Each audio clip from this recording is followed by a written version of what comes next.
దేశాన్ని ఏకం చేయగలిగే సత్తా హిందీ భాషకు ఉందని కేంద్ర మంత్రి సర్బానంద సోనోవాల్ అన్నారు. భారతీయుల గుండెల్లోని ఈ భాష ద్వారా గాంధేయ మార్గంలో దేశాన్ని ఏకం చేయొచ్చని చెప్పారు.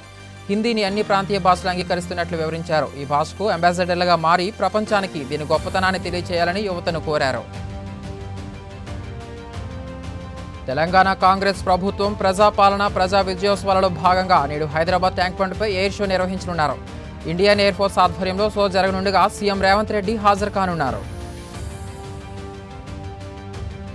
కార్తీక మాసం తర్వాత పెరుగుతాయనుకున్న చికెన్ రేట్లు కాస్త తగ్గాయి. కొన్ని చోట్ల యథాతథంగా ఉన్నాయి. ప్రస్తుతం ధరలు తగ్గినప్పటికీ క్రిస్మస్, న్యూ ఇయర్, సంక్రాంతిలోగా పెరగవచ్చని వ్యాపారులు అంటున్నారు. మరోవైపు కోడిగుడ్ల ధర పెరుగుతోంది. ఒక కోడిగుడ్డుకు రిటైల్ ధర ₹7గా ఉంది. ప్యారిస్లోని నోట్రే డామ్ క్యాథెడ్రల్ 5 ఏళ్ల తర్వాత తిరిగి తెరుచుకుంది. ప్రపంచ వారసత్వ కట్టడమైన దీని పైకప్పుపై 2019లో అగ్ని ప్రమాదం జరగ్గా మూసేసి పునర్నిర్మాణం చేపట్టారు. ఫ్రాన్స్ అధ్యక్షుడు ఇమ్మాన్యుయల్ మ్యాక్రాన్ మాట్లాడుతూ 5 ఏళ్ల తర్వాత క్యాథెడ్రల్ గంటలు మోగడం సంతోషంగా ఉందన్నారు. తెలంగాణ మాజీ సీఎం కేసీఆర్ అధ్యక్షతన ఇవాళ బీఆర్ఎస్ శాసనసభాపక్ష సమావేశం జరగనుంది. ఎర్రవల్లి నివాసంలో జరిగిన ఈ భేటీలో అసెంబ్లీ సమావేశాలు అనుసరించాల్సిన వ్యూహాలపై ఎమ్మెల్యేలకు ఆయన దిశానిర్దేశం చేశారు. జాతీయ రాష్ట్ర రాజకీయాల్లో చోటు చేసుకుంటున్న పరిణామాలపైన కేసీఆర్ సూచనలు చేశారు. కార్తీక మాసంలో ఆర్జిత సేవలు, వీఐపీ బ్రేక్ దర్శనాలు, హుండీల ద్వారా తెలంగాణలో యాదగిరిగుట్టకు రికార్డు స్థాయి ఆదాయం వచ్చింది. ఒక్క నెలలో 18 కోట్ల ఆదాయం సమకూరినట్లు ఆలయ ఈవో భాస్కర్ రావు తెలిపారు. గత ఏడాది ఇదే మాసంలో 15 కోట్ల ఆదాయం వచ్చిందన్నారు. ఏటా డిసెంబర్ 21న ప్రపంచ ధ్యాన దినోత్సవంగా జరుపుకోవాలన్న ప్రతిపాదనను ఐక్యరాజ్య సమితి ఏకగ్రీవంగా ఆమోదించింది. ఈ విషయాన్ని ఐరాసలో భారత శాశ్వత ప్రతినిధి హరీష్ వెల్లడించారు. భారత్, శ్రీలంక, నేపాల్, మెక్సికో దేశాల బృందం ఈ తీర్మానాన్ని ప్రవేశపెట్టాయని తెలిపారు. తెలంగాణలో పెండింగ్ బిల్లులు చెల్లించాలనే డిమాండ్తో రేపు అసెంబ్లీని ముట్టడించనున్నట్లు సర్పంచుల జేఏసీ ప్రకటించింది. సోమవారం రాష్ట్ర వ్యాప్తంగా ఉన్న సర్పంచులంతా అసెంబ్లీని ముట్టడిస్తారని జేఏసీ అధ్యక్షుడు సూర్వి యాదయ్య గౌడ్ హెచ్చరించారు. తెలంగాణ సికింద్రాబాద్లోని జోగిందర్ స్టేడియం ఏఓసీ సెంటర్లో 2025 జనవరి 6 నుంచి మార్చి 9 వరకు అగ్నివీర్ రిక్రూట్మెంట్ ర్యాలీ జరగనుంది. General duty, office assistant, chef, tradesman విభాగాల్లో ఖాళీలను భర్తీ చేస్తారు. జనరల్ డ్యూటీ ట్రేడ్స్మ్యాన్కు 10th, ఆఫీస్ అసిస్టెంట్కు ఇంటర్ పాస్ అయిన వారు అర్హులు. తెలంగాణ రాష్ట్ర ప్రభుత్వం గత నెల 6న చేపట్టిన సమగ్ర ఇంటింటి కులగణన సర్వే పూర్తయింది. జీహెచ్ఎంసీ మినహా అన్ని జిల్లాల్లో 100% సర్వే పూర్తయినట్లు అధికారులు తెలిపారు. సర్వేలో సేకరించిన సమాచారాన్ని ప్రత్యేక సాఫ్ట్వేర్లో భద్రపరుస్తున్నారు. మరో 4-5 రోజుల్లో ఈ ప్రక్రియ పూర్తి కానున్నట్లు తెలుస్తోంది. ఆంధ్రప్రదేశ్లో 3,000 మంది బాలికలు అదృశ్యమయ్యారని అందిన ఫిర్యాదు విషయంలో సీఎస్కు ఎన్హెచ్ఆర్సీ సమన్లు జారీ చేసింది.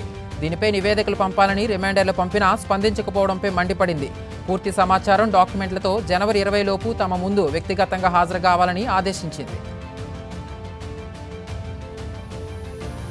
కడప మున్సిపల్ హైస్కూల్ విద్యార్థులు చేసిన ఓ ప్రయోగం డిప్యూటీ సీఎం పవన్ కళ్యాణ్ను విపరీతంగా ఆకట్టుకుంది. వృద్ధులు, దివ్యాంగులు రైల్వే స్టేషన్లో ప్లాట్ఫామ్ దాటడానికి ఇబ్బంది కలగకుండా ఈ లిఫ్ట్ను రూపొందించారు. ఇలాంటి సదుపాయం ఎక్కడా లేదని విద్యార్థులు చెప్పారు. ఇది ఎలా పనిచేస్తుందో స్పష్టంగా వివరించడంతో పవన్ ప్రశంసించారు.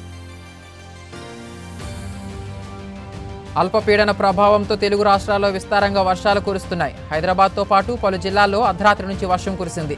తెలంగాణలో నేడు, రేపు తేలికపాటి నుంచి మోస్తరు వర్షాలు కురుస్తాయని హైదరాబాద్ వాతావరణ కేంద్రం తెలిపింది. అలాగే ఏపీలో విశాఖ, అనకాపల్లి, కాకినాడ తదితర జిల్లాల్లో వానలు కురుస్తున్నాయి. రాజమౌళి, మహేష్ బాబు కాంబినేషన్లో మూవీ పట్టాలెక్కడం మరింత ఆలస్యమయ్యే అవకాశం ఉంది. ప్రస్తుతం లొకేషన్లు, నటీనటుల ఎంపికలో దర్శక ధీరుడు బిజీగా ఉన్నారు. ఏప్రిల్ 3వ వారం తర్వాత రెగ్యులర్ షూటింగ్ మొదలవుతుందని సమాచారం. ఆంధ్రప్రదేశ్ రాష్ట్ర వ్యాప్తంగా పింఛన్ల తనిఖీని చేపట్టాలని ప్రభుత్వం నిర్ణయించింది. దివ్యాంగులు, ఇతర కేటగిరీల్లో అనర్హులు లబ్ధి పొందుతున్నారని ఫిర్యాదులు రావడంతో చర్యలకు సిద్ధమైంది. తొలి విడతలో ఒక్కో గ్రామ, వార్డు సచివాలయ పరిధిలోని లబ్ధిదారుల ఇళ్లకు వెళ్లి రేపు, ఎల్లుండి అధికారులు వివరాలు సేకరించనున్నారు. జిల్లాలో మామిడి పండించే రైతులను శాస్త్రీయ పద్ధతుల్లో పంటను సాగు చేసేలా ప్రోత్సహించాలని మంత్రి కొండపల్లి సూచించారు. విజయనగరం మహిళా ప్రాంగణంలో ఉద్యానవన శాఖతో సమీక్ష నిర్వహించారు. పంట సాగులో క్రిమిసంహారకాల వినియోగం అధికంగా ఉండడంతో విదేశాలకు మామిడి ఎగుమతులు చేయడంలో సమస్యలు వస్తున్నాయన్నారు. సేంద్రీయ పద్ధతుల్లో మామిడి సాగును ప్రోత్సహించాలని సూచించారు. పీడీఎస్ వ్యవస్థను గత వైసీపీ ప్రభుత్వం భ్రష్టు పట్టించిందని పౌర సరఫరాల శాఖ మంత్రి నాదెండ్ల మనోహర్ అన్నారు. విజయనగరం జిల్లా బొబ్బిలిలో ఆయన మాట్లాడుతూ రేషన్ బియ్యాన్ని 10 రూపాయలకు కొనుగోలు చేసి 70 రూపాయల చొప్పున విదేశాలకు అమ్మడం దుర్మార్గమన్నారు. ఈ అక్రమాలకు పాల్పడిన వారిపై కఠిన చర్యలు తీసుకుంటామని తెలిపారు. జనసేన పార్టీ కార్యకర్తలకు అండగా ఉంటుందని మంత్రి నాదెండ్ల మనోహర్ తెలిపారు. విజయనగరం జిల్లా కేంద్రంలో జరిగిన కార్యక్రమంలో ఇటీవల మరణించిన 8 మంది కుటుంబ సభ్యులకు 5 లక్షల రూపాయల చొప్పున పరిహారం అందజేశారు. నాయకులు కార్యకర్తలకు అండగా ఉంటాం, సమన్వయంతో పనిచేయండి సూచించారు. పార్వతీపురం మన్యం జిల్లా గుమలక్ష్మీపురం మండల కేంద్రంలో నిర్మిస్తున్న 50 పడకల ఆసుపత్రి భవన నిర్మాణ పనులు త్వరలో పునఃప్రారంభం కానున్నాయి. ఎమ్మెల్యే తోయిక జగదీశ్వరి ఆదేశాలతో ఏపీ ఎంఎస్ఐడిసి ఇంజనీరింగ్ అధికారులు భవనాన్ని పరిశీలించారు. వచ్చే ఏడాది మార్చి నెలాఖరుకల్లా పనులు పూర్తి చేస్తామని డిఈ ప్రసన్న కుమార్ తెలిపారు.